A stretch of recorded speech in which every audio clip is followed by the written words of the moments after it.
ஊட்ஸ் தேசத்திலே யோபு என்னும் பேர் கொண்ட ஒரு மனுஷன் இருந்தான். அந்த மனுஷன் உத்தமனும் சன்மார்க்கனும் தேவனுக்கு பயந்து பொல்லாப்புக்கு விலகுறவுமாய் இருந்தான்.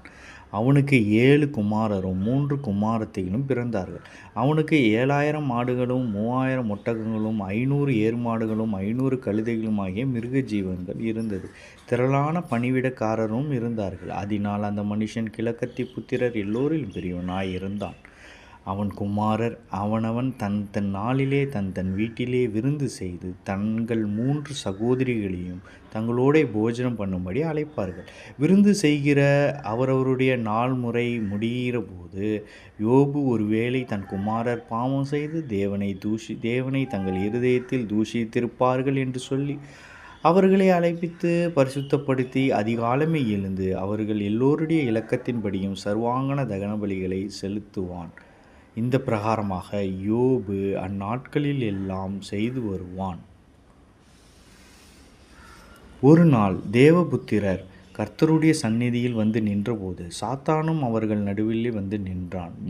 கர்த்தர் சாத்தானை பார்த்து, நீ எங்கிருந்து வருகிறாய் என்று என்றார். சாத்தான் கர்த்தருக்கு பிரதியுத்தரமாக, பூமியெங்கும் உலாவி அதில் சுற்றித் திரிந்து வருகிறேன் என்றான். கர்த்தர் சாத்தானை நோக்கி, என் தாசனாய யோபின் மேல் கண் வைத்தாயோ? உத்தமனும் சன்மார்க்கனும் தேவனுக்கு பயந்து பொல்லாப்புக்கு விலகும் போல் பூமியில் ஒருவனும் இல்லை என்றார்.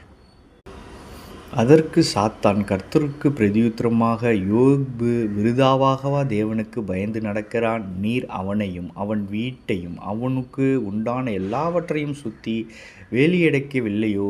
அவன் கைகளின் கிரியையை ஆசீர்வதித்தீர். அவனுடைய சம்பத்து தேசத்தில் பெருகிற்று.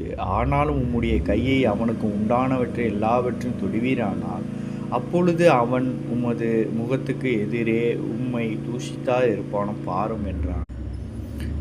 கர்த்தர் சாத்தானை நோக்கி, இதோ அவனுக்கு உண்டானவை எல்லாம் உன் கையில் இருக்கிறது, அவன் மேல் மாத்திரம் உன் கையை நீட்டாதே என்றார். அப்பொழுது சாத்தான் கர்த்தருடைய சந்நிதியை விட்டு புறப்பட்டு போனான்.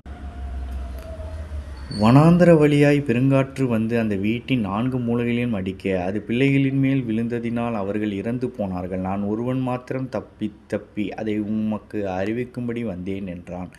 அப்பொழுது யோபு எழுந்திருந்து தன் சால்வையை கிழித்து தன் தலையை சிரைத்து தரையிலே விழுந்து பணிந்து, நிர்வாணியாய் என் தாயின் கர்ப்பத்தில் இருந்து வந்தேன், நிர்வாணியாய் அவ்விடத்துக்கு திரும்புவேன். கர்த்தர் கொடுத்தார், கர்த்தர் எடுத்தார், கர்த்தருடைய நாமத்துக்கு ஸ்தோத்திரம் என்றான். இவை எல்லாவற்றிலும் யோபு பாவம் செய்யவும் இல்லை, தேவனை பற்றி குறை சொல்லவும் இல்லை.